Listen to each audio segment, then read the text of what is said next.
ici une classe de première Mélec qui est donc dans la partie câblage industriel. Ils ont fait précédemment l'an dernier du câblage domestique, tout ce qui est travail de l'artisan électricien, l'objectif étant de les amener vers ce métier-là. Ensuite, on a une deuxième phase donc en classe de première où ils vont faire du câblage industriel. Voilà, c'est du matériel qui permet de commander des machines, notamment des machines-outils comme vous pourrez voir un petit peu plus loin dans l'atelier. Et ensuite, la troisième année, si vous voulez, ils vont passer dans l'atelier un petit peu à côté, où là, ils vont avoir des automatismes et différentes machines pilotées par des automates programmables.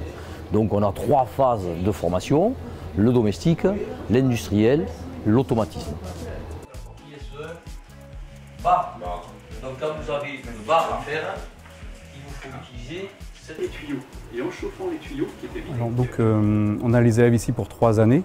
Ce sont des élèves qui sortent de 3e, donc avec un système scolaire très enseignement général. Et l'objectif, c'est de leur apporter une culture professionnelle pour les former à leur futur métier. Donc le cours type, c'est le début de matinée avec la théorie, puis on passe en pratique, donc, pour mettre en pratique ce qu'on a vu juste avant. Lorsqu'un problème est rencontré, on repasse sur la théorie, on repart sur la pratique, etc. Donc ça permet d'avoir justement cette bascule et répondre aux besoins des élèves en temps réel. Et au fur et à mesure de la formation, donc, les élèves avancent à leur rythme et donc ils ont un travail qui est bien plus individualisé en fonction de leurs capacités et leur progression. On est dans un petit établissement, donc c'est relativement familial, tout le monde se connaît. Ça permet, lorsque des élèves ont des soucis, de l'équipe éducative est tout de suite présente pour pouvoir les accompagner. De plus, apportant une culture professionnelle, le contact professeur-élève n'est pas le même. On se retrouve plus dans le monde, comme chez les artisans ou alors dans l'usine, puisque les enseignants sont tous issus du monde de l'entreprise et du privé. Dans l'atelier, en fait, dans toute la classe, on est ensemble, on est une seule classe, vraiment, on se parle tous, il n'y a pas de problème. On s'aide beaucoup entre nous, quand il y en a un qui bloque, il y a ceux qui sont un peu plus en avance qui vont aider, puis après ceux qui passent en avance, après ils vont aider les autres. Et on fait comme ça, ainsi de suite. Alors il y en a pas mal justement d'anciens élèves qui sont maintenant artisans et qui nous servent de tuteurs lorsque nos jeunes partent en stage, puisqu'ils ont 22 semaines de stage sur l'ensemble des 3 ans. Et on a le bonheur de trouver chaque fois d'anciens élèves qui servent de tuteurs. Et ça c'est magnifique pour nous. Donc les débouchés de ce bac pro, ben, évidemment, c'est toute la filière électricité, donc aussi bien alarme que électricité domestique, électricité industrielle, dans des services de maintenance, de domotique également. Et on navigue un petit peu sur toute l'Ariège et évidemment les départements limitrophes. L'objectif, c'est de travailler sur l'autonomie. Donc au bout des 3 années, ils sont autonomes et capables d'aller intégrer une entreprise ou continuer sur un BTS.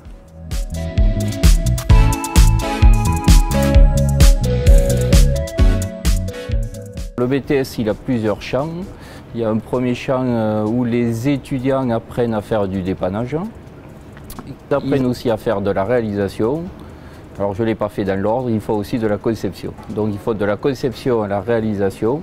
Et ensuite, si le système est défaillant, ils ont une épreuve où ils apprennent à dépanner, enfin où ils doivent dépanner. Qu'est-ce qu'il y a marqué dessus? C'est un onduleur. C'est un onduleur de voiture. Ouais. En fait, les étudiants dans BTS électrotechnique, ils ont 4 heures d'enseignement, on va dire théorique, en classe entière. Et ensuite, ils passent dans cette salle 4 heures de TP, ce qu'on appelle les travaux pratiques. Et ici, on fait de la mesure, quoi. Là, ils sont tout seuls, individuels ou en binôme, et ils travaillent sur les notions qu'on a regardées déjà un petit peu en théorie. Alors le plus grand pourcentage des BTS viennent de Mélec, donc de bac professionnel. Il y a à peu près entre 70 et 80% des étudiants de bac professionnel et le reste c'est des bacs techniques ou scientifiques. Je suis très curieuse, j'aime bien apprendre des choses que je n'ai jamais faites. Et puis je me suis renseignée sur l'électrotechnique, j'ai vu qu'il y avait des choses très intéressantes. Par exemple sur l'électronique, on nous montre au fait comment fonctionnent les machines, comment sont les appareils en électricité et tout. Et donc c'est ça. Alors le débouché des étudiants, c'est soit dans l'industriel, parce que dans la région de Pamiers, on a pas mal d'industries, Aubert-et-Duval, AkzoNobel, Maestria, ou dans le tertiaire, parce qu'il y a des entreprises qui alimentent les bâtiments, donc il faut de la main-d'œuvre qualifiée. Oui, le but, c'est de les préparer à rentrer dans le monde industriel et qu'ils puissent s'adapter à n'importe quelle situation, parce que leur métier, il est très vaste, il y a beaucoup de domaines différents. Et c'est assez compliqué de savoir s'adapter. Et c'est ce qu'on essaye de leur apprendre. Nous, des professeurs, nous sommes des outils. Et ils sont là pour réussir et apprendre.